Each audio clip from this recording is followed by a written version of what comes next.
Bienvenidos, bienvenidas a una charla más de Conversando en el 21. Hoy tenemos como invitada a la doctora Janet Trejo Quintana, que es investigadora del Instituto de Investigaciones sobre la Educación sobre la Universidad de la Educación de la UNAM.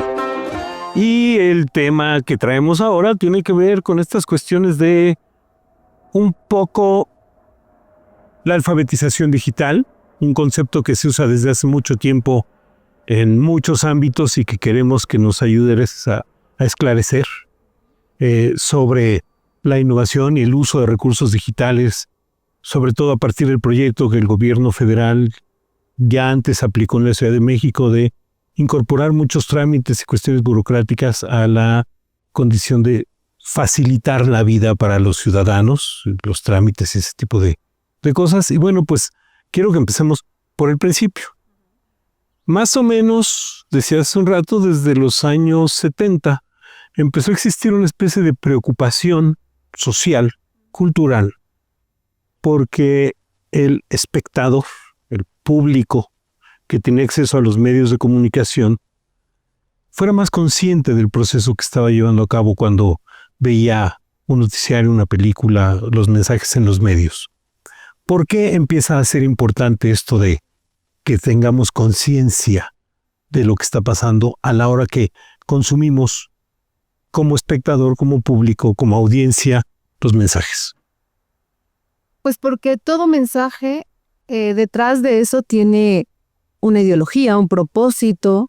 Puede ser un propósito económico, ideológico, político, cultural, ¿no? Entonces, pues hacernos conscientes, saber que detrás de todo mensaje producido y emitido por los medios de comunicación en general, y en esa época en particular en la televisión, era fundamental tener conciencia de que esos mensajes producidos por canales de televisión tienen detrás a personas dueñas de esos medios de comunicación o concesionarias de esos medios de comunicación, y que esas personas tienen ciertos propósitos.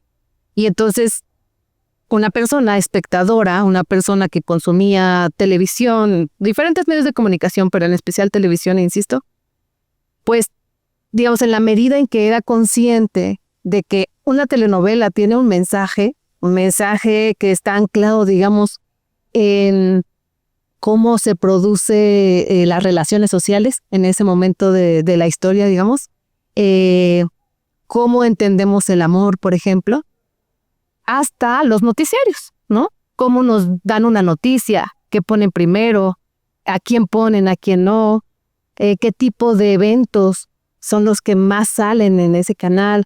Entonces, bueno, todo el conjunto de mensajes que circulando, que circulan, que se promueven en diferentes medios de comunicación, tienen un texto y un contexto, digamos. Y es así como las personas que estudian los medios de comunicación ven la necesidad de crear una conciencia, de crear conocimiento, de educar de alguna manera críticamente sobre los medios de comunicación y los mensajes que producen y emiten. Y entonces a partir de los años 70 empezó a haber una especie de atención a esta circunstancia. Digamos, una postura crítica ante que el consumidor ya no lo fuera como tal pasivo, sino que hubiera una actividad de lectura, de interpretación, de entender el contexto y demás. Y así transcurrió el tiempo.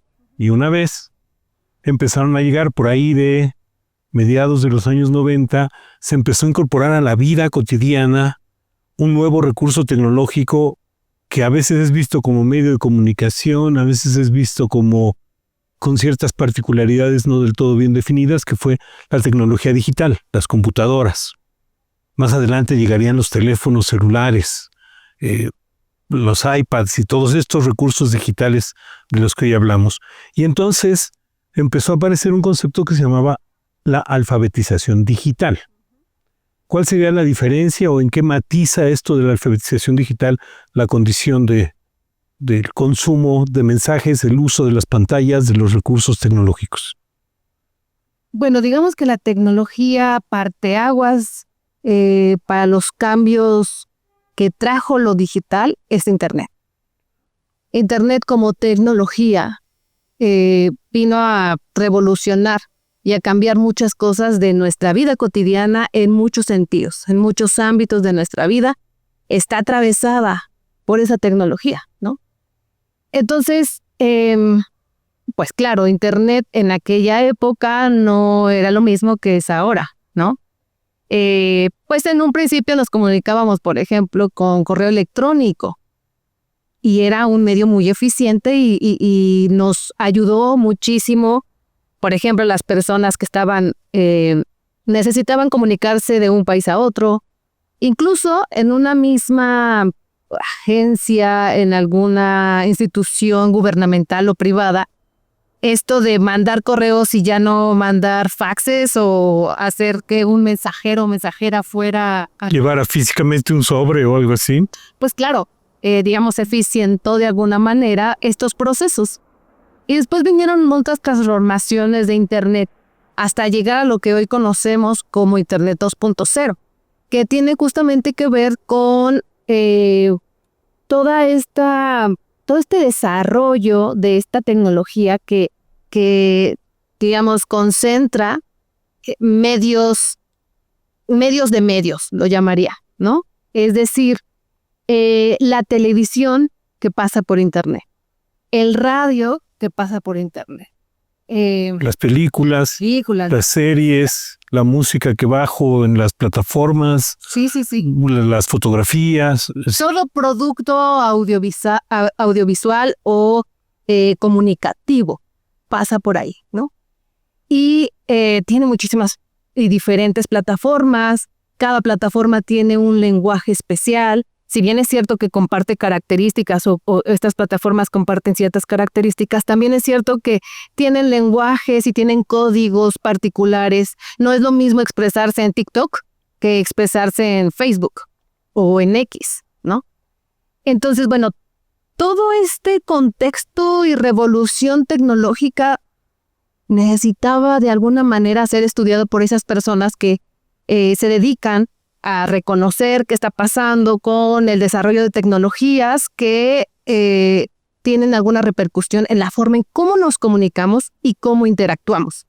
Porque no solamente tiene que ver con mandar mensajes, recibir mensajes, ¿no? Sino también en cómo interactuamos y cómo, digamos, lo social, lo político, lo cultural permea en la sociedad, permea en la forma en cómo estamos, digamos, conviviendo. Y ahí estas plataformas, diferentes elementos que hay en Internet sirven para eso, para hacer permear ciertos mensajes. Y es ahí en donde aparece la alfabetización digital. Es decir, es una necesidad de poder llamar, de poder nombrar a un fenómeno, a un hecho que está ahí y que es muy complejo. Y entonces tenemos la necesidad de ver cómo está pasando, qué es lo que está pasando y cómo está funcionando. Ahí es donde surge. ¿Dirías que entonces el Internet es la clave de todo esto porque es lo que permite la conexión? Y ahorita que lo estabas explicando me parecía un poco como que en el imaginario colectivo del Internet ya no hablamos mucho. Es decir, nos referimos a las aplicaciones, por ejemplo. Nos referimos a las plataformas. Y me atrevo a pensar que a veces se nos olvida que hay por ahí esta red primígena que es el Internet que mantiene todo esto conectado y funcionando, ¿no? No solo para la circulación de los contenidos, sino porque supongo que ha tenido efecto en la construcción de los mensajes y en los lenguajes mismos, ¿no? Es decir, no es igual, como decías, un mensaje para una plataforma o un medio que para el otro.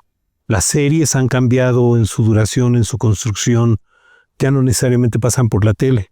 Las películas ya no se estrenan en las salas de cine, de pronto se estrenan en las plataformas de streaming, ¿no? Y de alguna manera, pues, estamos como invadidos o hemos hecho esta explicación de que hoy las pantallas ocupan todo nuestro espacio, ¿va? Estar alfabetizados digitalmente quiere decir empezar por hacer conciencia de que eso está pasando todo el tiempo y también necesita que desarrollemos ciertas habilidades o ciertas cosas particulares para poder hacer uso de estos recursos? Sí, desde luego. Digamos que la alfabetización digital es un abanico muy grande de elementos que se congregan en esta idea de alfabetización digital. Y digamos, también tiene niveles. El primer nivel es justamente desarrollo de habilidades para manejar los dispositivos, ¿no? Porque damos por hecho, como dices, que todos sabemos usar los dispositivos. Incluso hay algunas posturas académicas que han sido muy discutidas, que tienen que ver con que los jóvenes y los niños ya nacen con un chip integrado y que entonces por eso las infancias y las adolescentes ya saben utilizar perfectamente los dispositivos. No necesariamente es cierto, porque también tiene que ver con el acceso que tenemos a ese dispositivo, con las formas de acercamiento y con la posibilidad de poder utilizar esas tecnologías, ¿no? Entonces, bueno, ahí había que tener un poco de recaudo, ¿no? Pero digamos, más allá del propio acceso, pensemos en cómo consumimos los mensajes y las producciones audiovisuales, incluso ideológicas, culturales, que pasan por Internet y por las plataformas que, digamos, se congregan en Internet. Y en ese sentido, obviamos, como dices, algunos efectos de las tecnologías. Más que tecnologías, de los mensajes que pasan por las tecnologías. Del uso que le damos a las tecnologías. Del uso que le damos a las tecnologías. Y en ese sentido, la alfabetización digital justo va a poner el foco de atención en cómo procesamos la información que recibimos o que consumimos, teniendo en consideración que no somos personas pasivas, que solamente consumimos los mensajes y que no tenemos una respuesta ni que somos proactivos con esos mensajes que consumimos, ¿no? Tenemos claro que las personas interactuamos con esos contenidos, con esos mensajes, y no somos hojas en blanco que nos vamos nada más a consumir esos mensajes. Sin embargo, la alfabetización digital justamente está para desarrollar esas habilidades, esos conocimientos, esas destrezas, de poder identificar esos mensajes, quién los emite, por qué los emite, cómo los emite, qué recursos discursivos, no sé, qué recursos usa en el sentido de qué colores, qué personajes salen y cuáles no, qué tipo de lenguaje se utiliza, ¿no? O sea, como todo ese conjunto de elementos que construyen los mensajes. Al final de cuentas es lo que me presenta los mensajes. Y luego, ¿qué hago con eso? ¿Hasta dónde tengo las habilidades, los conocimientos para poder interpretar o reinterpretar, criticar, asumir, ¿no? O sea, como todo ese bagaje que me permitiría eventualmente posicionarme frente a esos mensajes. Y es tan importante porque no solamente consumimos mensajes en TikTok sobre, no sé, recetas de cocina o tutoriales de maquillaje o consejos de salud, bajar de peso, hacer ejercicio, viajes, exacto, lo que se nos ocurra. Esos mensajes no son tan inocuos. No, o sea, esos mensajes también hay que cuidarlos porque ahí, por esos mismos medios, se transmiten discursos de odio. Por ejemplo. Se transmiten desinformaciones, noticias falsas, fraudes, ¿no? Y eso está atravesado tanto por estas plataformas que podemos llamarle diferentes redes sociodigitales, pero también otros espacios. Por ejemplo, WhatsApp, que también es parte de este ecosistema mediático. Entonces, ahí es donde está apuntando la alfabetización digital.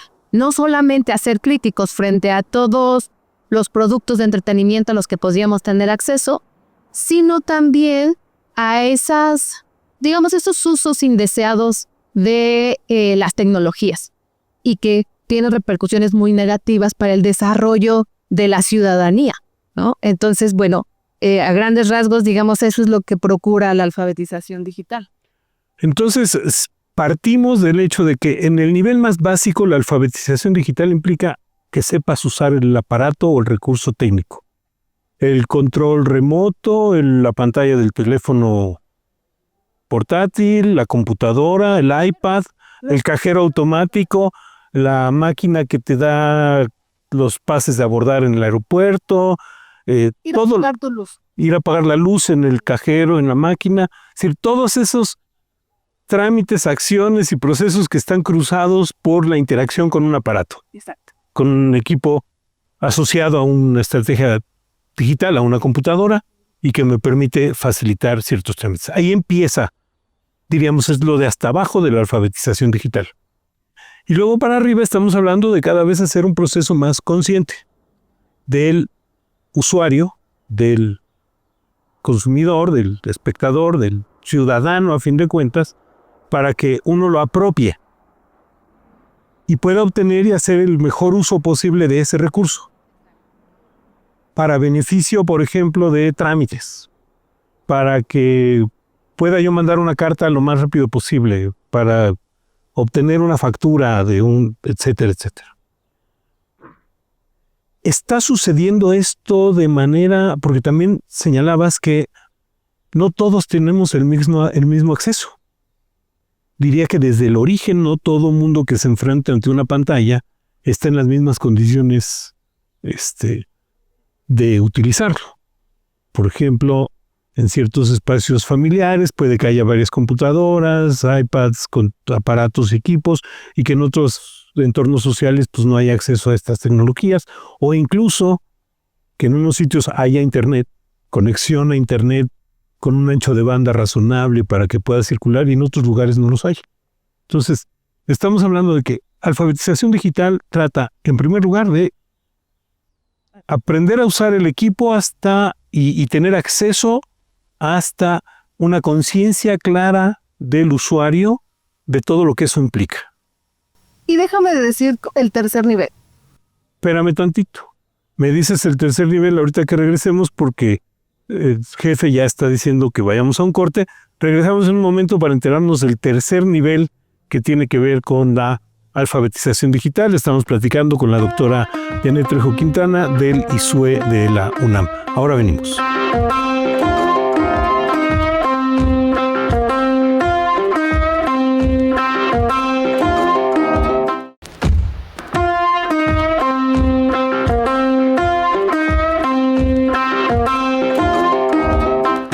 Estamos de regreso, seguimos platicando con la doctora Janet Trejo Quintana del ISUE sobre esta idea de la alfabetización digital. Y nos estabas explicando que había como 3 niveles, nos ibas a contar el tercer nivel ahora que regresábamos. Recapitulamos. El primero es el acceso y el uso de los recursos tecnológicos digitales. El segundo es la conciencia del uso, la responsabilidad del usuario de todo lo que implica. Y el tercero nos ibas a decir que era. El tercero tiene que ver con reconocer que las personas que utilizamos internet, todas las tecnologías digitales, no somos personas pasivas, como decía hace rato, ¿no? Sino que somos personas activas, que interactuamos, que no solamente consumimos. Por eso hay algunos especialistas en medios de comunicación que han propuesto el término prosumidor o prosumidora, ¿no? Que es el término de producción o productor, productora, y consumidor, consumidora. Y entonces, por eso es prosumidor.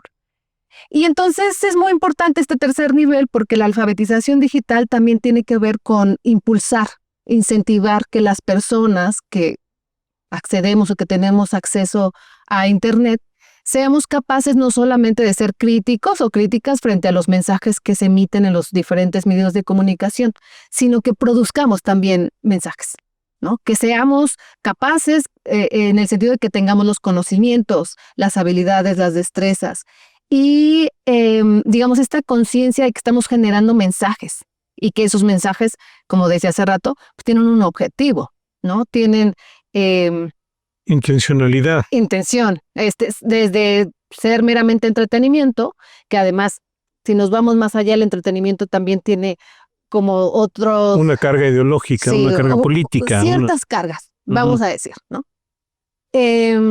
hasta, sí, productos con ya abiertamente un propósito político, ¿no? O un propósito económico.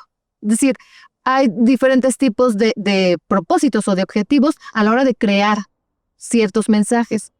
Pero el meollo del asunto es justamente que desarrollemos esas capacidades para no solamente absorber o consumir esos mensajes, ¿no? Esos productos mediáticos, sino que también seamos capaces de justamente producirlos. Y entonces, pues hay personas que se han, digamos, formado en ciertas habilidades para poder hacer un video.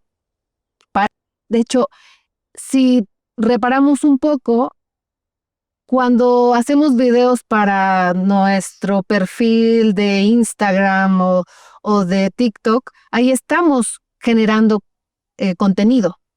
Y justamente la alfabetización digital te, te daría las herramientas para hacer conciencia de qué tipo de contenido estás generando y las implicaciones que esto tendría.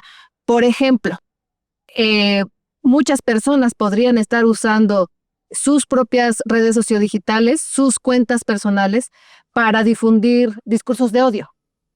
Y como entonces, mucha gente lo hace. claro, y es ahí en donde entra la alfabetización digital.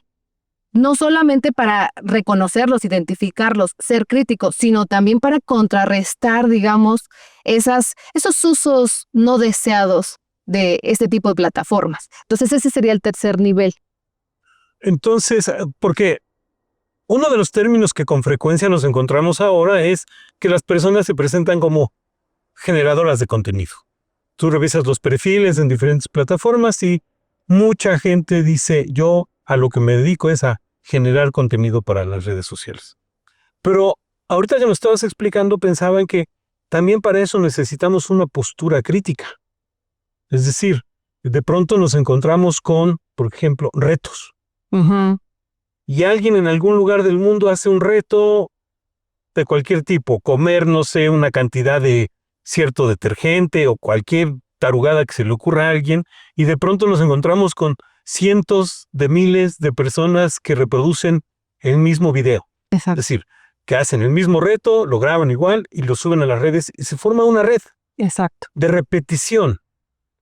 La alfabetización digital estaría entonces pugnando de una manera valiosa porque no solamente reproduzcamos los contenidos de las redes, sino que seamos conscientes del sentido que tiene generar contenidos. Así es.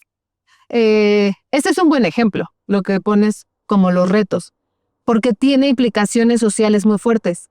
Ahora se me vino a la mente un reto de adolescentes que se trataba de esconderse, desaparecerse un día, ¿no? Entonces, la cantidad de padres y madres de familia que estuvieron muy preocupados o preocupadas porque sus hijos e hijas estaban desapareciendo así de repente, voluntariamente, porque el reto era ese, pues tiene ciertas consecuencias, ¿no? En la escuela. Cómo los profesores, las profesoras, el conjunto de personas que están a cargo de las infancias y de las adolescentes van a reaccionar frente a eso. Cómo padres y madres de familia están, digamos, en un entorno en donde sus hijos e hijas tienen acceso a muy diferentes mensajes y ese es uno de ellos, ¿no? Recuerdo también otro que pasó, no me acuerdo en qué estado de la República, pero tomaban un antidepresivo o algo así.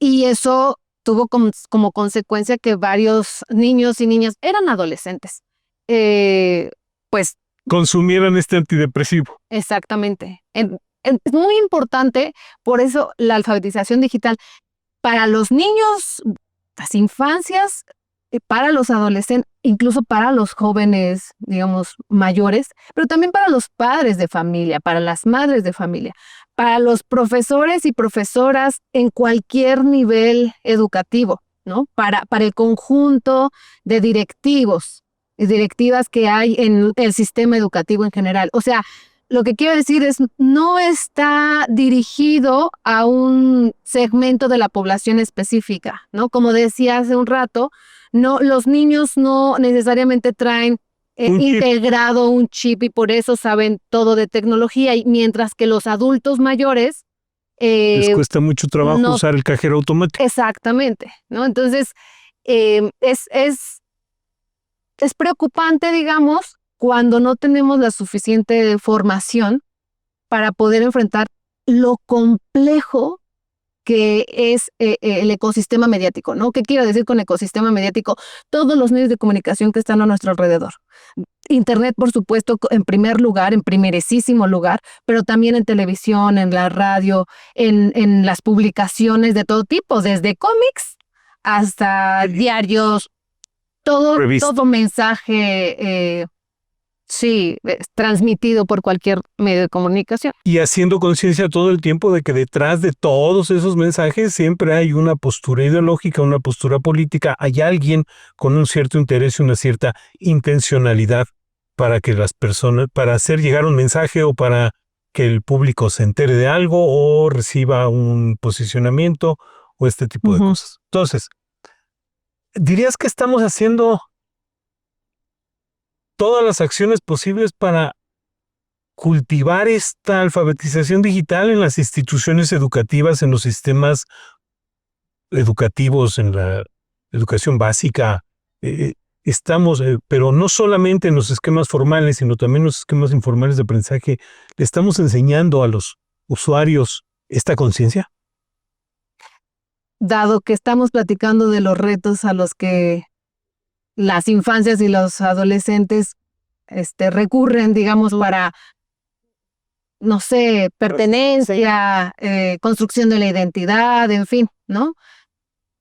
Pues no, todavía no tenemos un gran déficit, una gran deuda, y vamos pues muy atrás del contexto en el que estamos, ¿no?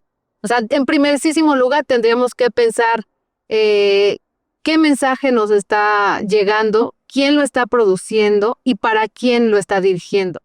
Entonces, digamos, es lo primero, lo básico, lo elemental que tendríamos que estar pensando a la hora en que vemos la televisión, nos metemos a Facebook y nos sale una cierta noticia, incluso el post de alguien que tenemos como amigo, amiga de Facebook, ¿no? Todo este conjunto de cosas tendremos que tomarlas en cuenta. Entonces, si nos atenemos a lo que realmente pasa, pues nos hace falta mucha formación. Desde, como decías, es muy cierto, desde la educación formal hasta la educación informal, y pasando por los diferentes segmentos de la población con sus necesidades específicas. Porque ahorita hemos hablado de las infancias, de las adolescencias, pero nos falta la sección, digamos, de los adultos y sobre todo de los adultos y adultas mayores, ¿no? Que tienen otras necesidades, que se enfrentan, digamos, a los medios de muy distintas formas, que no son comparables con lo que hacen las infancias, ¿no? O los adolescentes, las adolescentes con los medios de comunicación.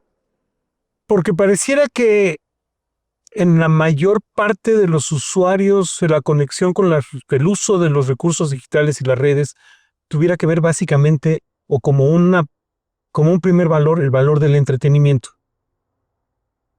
Y se nos olvida de pronto que hay otros valores u otros usos que están en juego. Por ejemplo, en el mundo de la escuela y la academia, es un canal para intercambiar información, documentos formales y demás.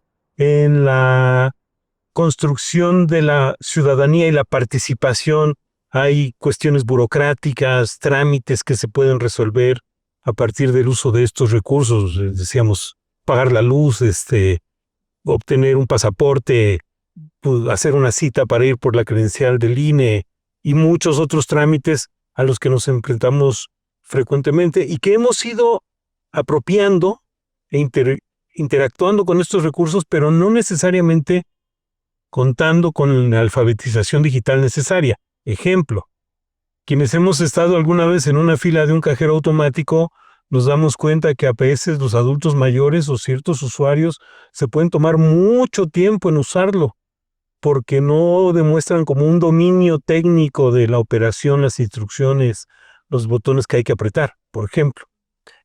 O que el acceso a ciertas páginas, no sé, para buscar la programación de una sala de cine o pedir una cita para obtener el pasaporte, a unas personas se les hace muy complicado, ¿no? Y de pronto se queda atorado o algo falla.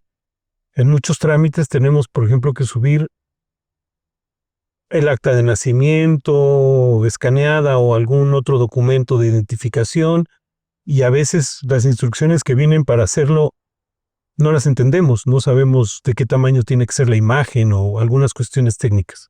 Entonces, más allá del entretenimiento, hemos visto que en muchos lugares del mundo y aquí en México, sobre todo en la ciudad desde hace más o menos 6 años, hubo un proyecto de incorporar recursos digitales a los trámites y a muchas circunstancias administrativas, digamos de alguna manera, ¿no? Esta idea de tener una agencia digital, se llamaba, en la Ciudad de México, que estaba encargada, por ejemplo, de generar una agilización en los trámites, que ya no te llevara tanto tiempo abrir una empresa, por ejemplo, que pudieras obtener una cita para verificar tu coche.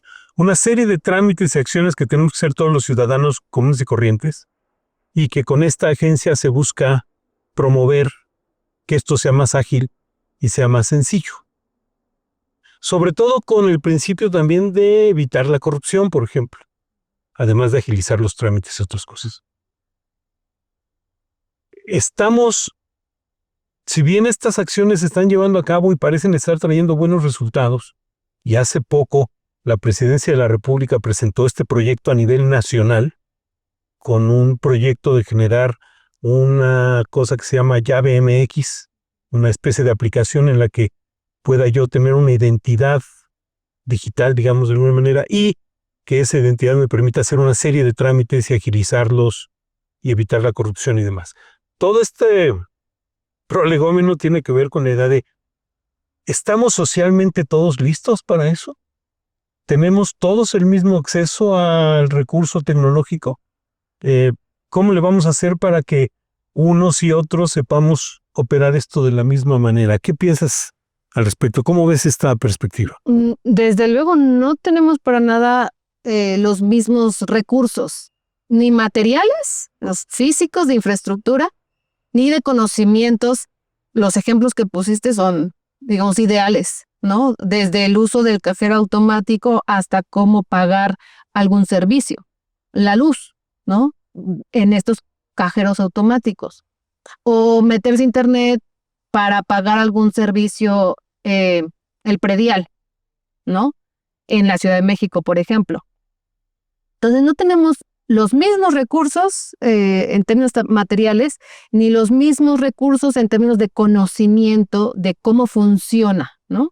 Cómo llenar estos formularios, cómo subir o bajar ciertos archivos y cómo crear una cuenta de correo, por ejemplo.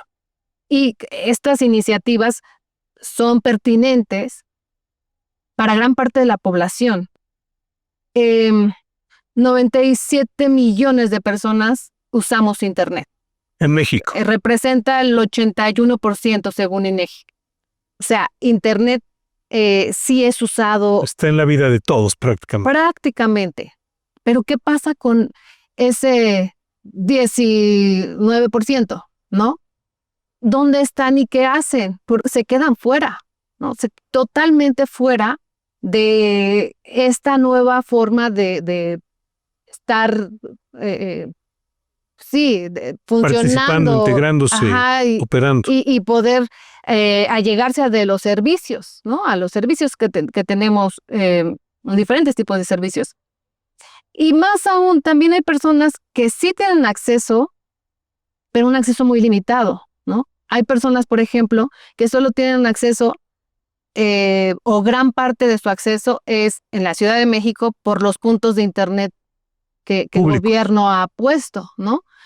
Que tienen que salir de su casa para poder encontrar una señal y mandar una tarea, por ejemplo. Y eso Porque no todo el mundo tiene un plan y No. está conectado a Internet permanentemente. Exacto.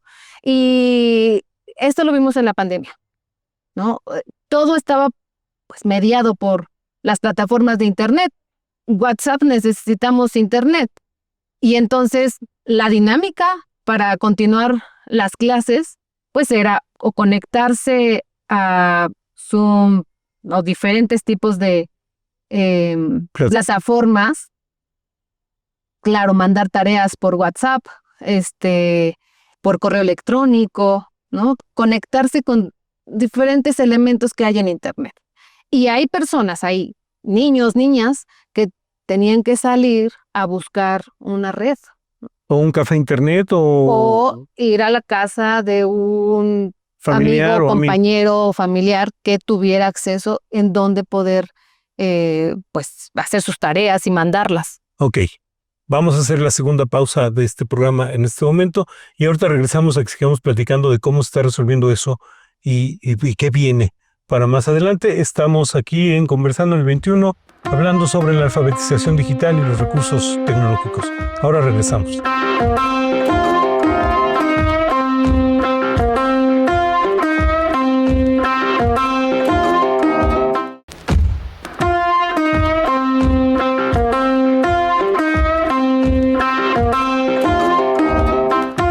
Estamos de regreso para este tercer bloque de Conversando en el 21 con la doctora Janet Trejo Quintana, que nos está explicando algo de la alfabetización digital, el acceso a los recursos digitales y a la tecnología. Nos estabas diciendo que hemos hablado mucho sobre esto, pero que en la pandemia muchos de estos problemas de acceso, por ejemplo, a los recursos tecnológicos se potenciaron, porque parece que todos tuviéramos acceso a los recursos y a la habilidad digital, pero no es así. Hay una parte que debe ser por ahí del 17-18% de la población que no tiene acceso a estos recursos. Y nos estaba diciendo que no todo, entonces no es tan fácil para todos. No es tan sencillo tener el acceso. Una vez que lo tenemos, tendríamos que estar también construyendo esta conciencia de la alfabetización digital y del beneficio que implica involucrarse en estas cosas. Una de las causas, ya habíamos comentado hace rato también, de esta charla es ver qué es lo que nos falta o qué es lo que sí o qué es lo que tenemos que pensar o considerar para el futuro, ahora que ya hay un proyecto nacional de una agencia digital que facilite para muchos ciudadanos, sobre todo trámites, procesos administrativos y burocráticos. Tendríamos que estar haciendo a la par una especie de habilitación o capacitación, por ejemplo, para los adultos mayores. Sí, por supuesto. O sea, lo que es claro y lo que se evidenció en la pandemia es que la brecha digital amplió las brechas, ¿no? O sea, de por sí había una gran brecha entre quienes no tenían las condiciones mínimas y quienes sí. Entonces, esas vulnerabilidades económicas, sociales, a esas se le sumó la brecha digital. Y eso fue lo que evidenció la pandemia. Entonces, claro, si uno piensa que todos tenemos acceso a Internet y asumimos que es así, dejamos fuera una gran cantidad de personas, ¿no? Y entonces ahí, repito, la brecha digital nos hace olvidarnos de que eso existe.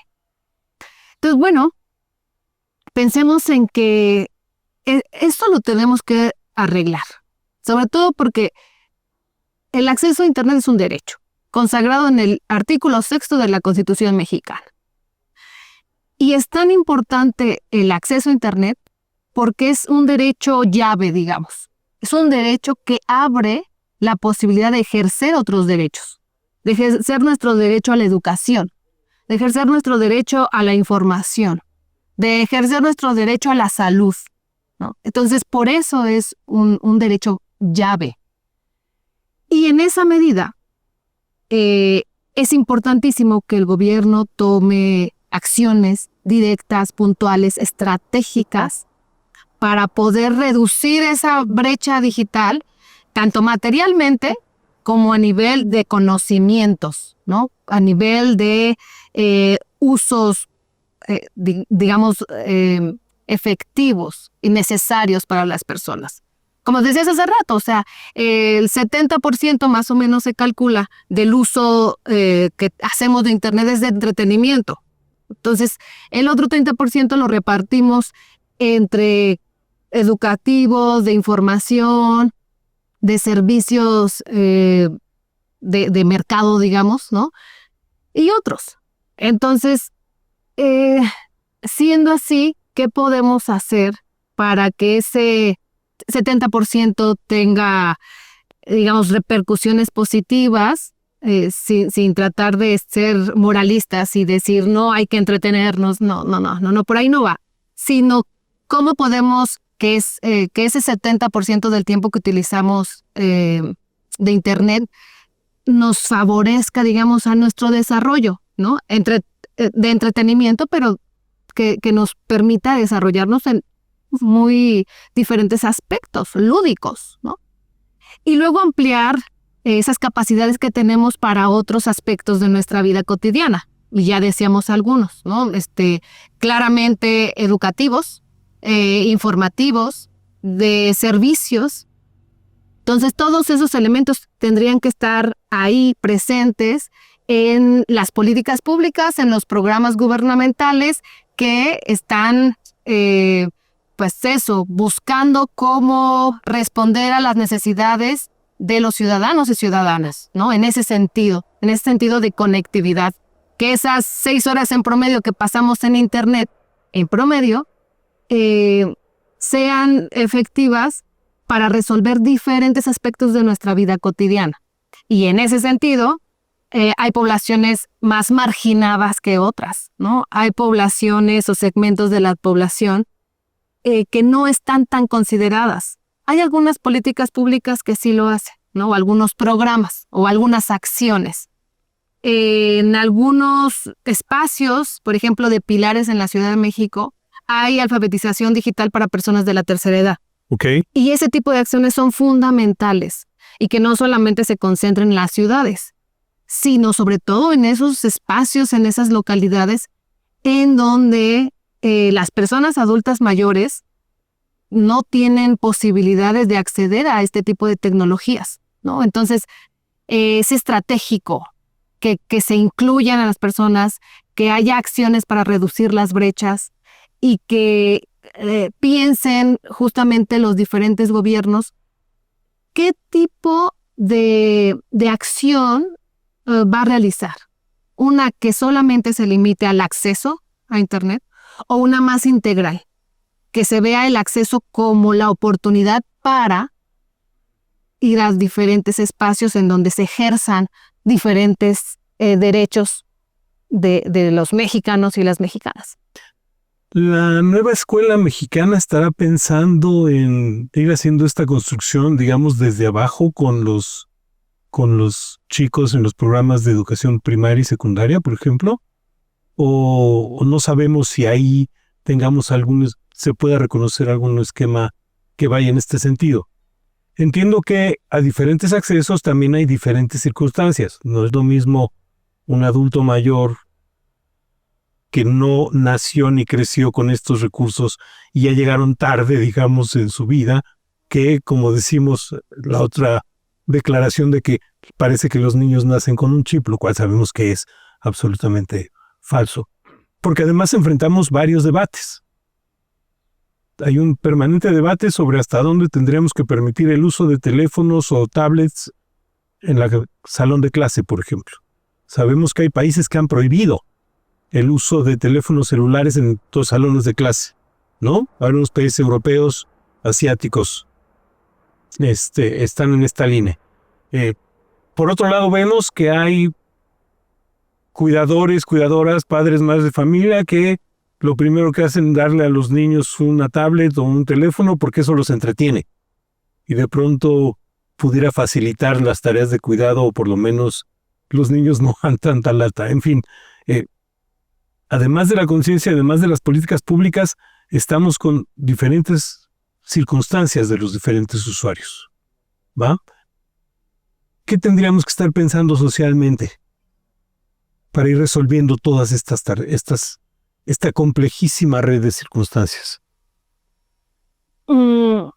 Primero quiero hacer mención de que las tecnologías actuales, todo el ecosistema mediático, no llegó tarde para los adultos mayores, ¿no? O adultas mayores. Llegó cuando tenía que llegar, ¿no? Okay. No están atrasados, eso es lo que quiero decir. Y por otra parte, las implicaciones que tienen este tipo de tecnologías socialmente hablando. Como decía hace rato, tienen diferentes implicaciones dependiendo de las necesidades de los diferentes segmentos de la población. Esto que dices es muy importante sobre las posturas que tienen los diferentes gobiernos en el mundo, sobre en qué momento, hasta qué edad los niños y las niñas tendrían que tener acceso a las plataformas, ¿no? Las plataformas conectadas. También es una decisión de padres y madres de familia. Pero digamos, si nos centramos solo en las posturas gubernamentales, que eso implica ciertas acciones dentro del sistema educativo, tendríamos que pensar justamente que responde a una cierta idea de para qué sirve la escuela, ¿no? Y cómo es que tenemos que educarnos. ¿Qué tipo de función tienen de esas pantallas de las que estamos rodeados y rodeadas en nuestra educación? Y cuando digo educación, no solamente en nuestra educación formal, sino también en nuestra educación fuera de las aulas. Y en ese sentido es que se toman posturas. Y entonces, por supuesto, uno de pronto lee noticias en internet sobre cómo ciertos países han prohibido que los estudiantes ingresen con teléfonos celulares a la escuela, ¿no? O a partir de cierta edad, a partir de los 8 años, tienen acceso a las infancias, por ejemplo, a teléfonos o tabletas conectados a internet. Y en otros países, como es el caso mexicano, no hay una política específica, no hay un pronunciamiento o una postura que nos indique a tal o cual edad se puede dar, ¿no? A los niños, a las niñas, este tipo de tecnologías. Más que, digamos, ponernos en esta postura moral de que si esto es bueno y esto es malo, insisto, tendríamos que pensar en la alfabetización digital, ¿no? Porque como vimos desde el principio, es una serie de habilidades, de competencias, de conocimientos que se tienen que desarrollar a lo largo de la vida, no solamente para infancias, no solamente para adolescentes. Como ya hemos hablado, para todos los sectores de la población, para todos los segmentos de la población. Y en la alfabetización digital, esto no lo dice, digamos, los especialistas no lo dicen, ni está en la literatura académica, digamos, pero a mí me parece muy importante que la alfabetización digital también enseña a desconectarse. Que no solamente te enseñe a acceder a ciertos mensajes, a ser crítico, a hacer críticas sobre qué está pasando, a identificar la desinformación, a identificar y rechazar los mensajes de odio. A generar contenidos a incluso. Generar contenidos, ¿no? Sino también que te enseñe, que te sensibilice sobre la importancia de desconectarse, ¿no? Y es ahí en donde la formación en alfabetización digital es clave, porque es algo que no hemos considerado. No siempre tenemos que estar conectados y no se tiene uno que conectar para todo. Y es un aprendizaje que me parece fundamental en el circuito de la alfabetización digital. ¿Y no será de los más difíciles aprendizajes ese? O sea, me parece por lo que estás diciendo que es como que todos vivimos en la lógica de estar conectados. la identidad, las relaciones familiares, las relaciones afectivas. Hoy el contacto se mantiene casi todo el tiempo.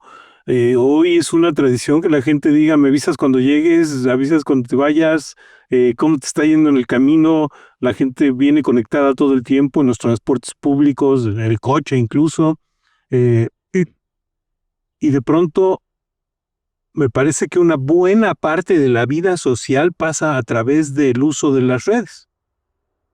Y como que a veces estamos hasta estigmatizando esta idea de que quien se desconecta es de alguna manera un antisocial. Y si te mandé mensaje y no me contestaste en 2 días o no se pusieron las palomitas del color que se tenían que poner, ¿por qué no me haces caso? ¿Por qué no me contestas? Cuando tendríamos que estar un poco en esta lógica de, pues no pasa nada así. Como antes, es decir, hubo un tiempo que el público recordará que pues, una carta enviada de otro continente a la Ciudad de México podía tardarse 1 o 2 semanas en llegar, ¿no? Y no había noticia, o sea, era lo que más teníamos.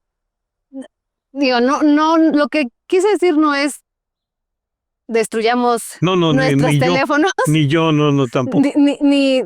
O sea, la comunicación cotidiana, constante, es fundamental, no podemos vivir sin ello, ¿no? Los dispositivos justamente lo que hacen, como decíamos al principio, es facilitar ciertas cosas de la vida cotidiana, entre ellos la comunicación.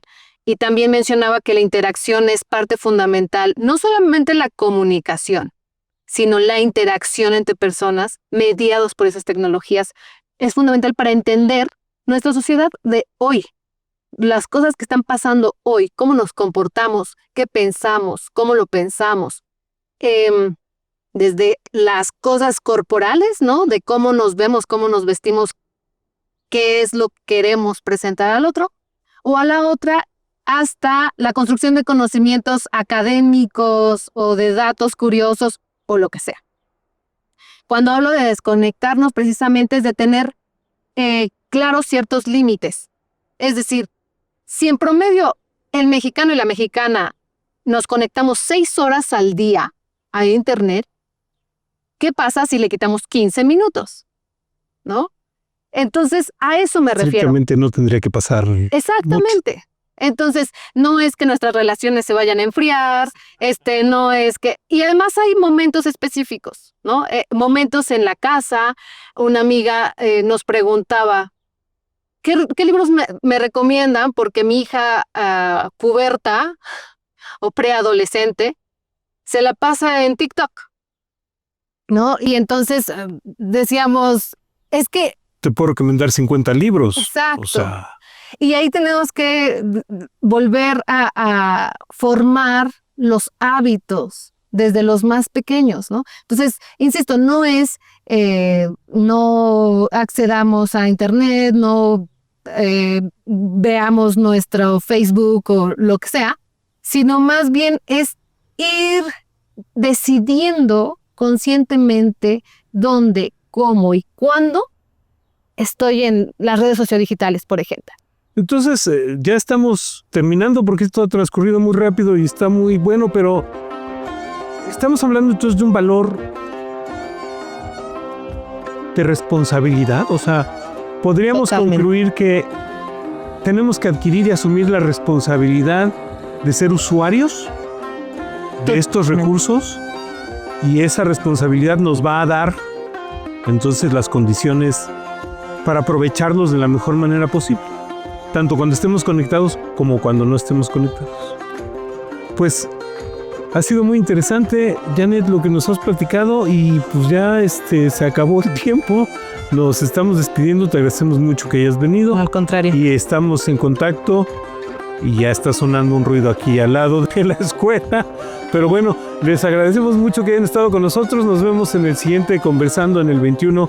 Saludos y nos vemos pronto.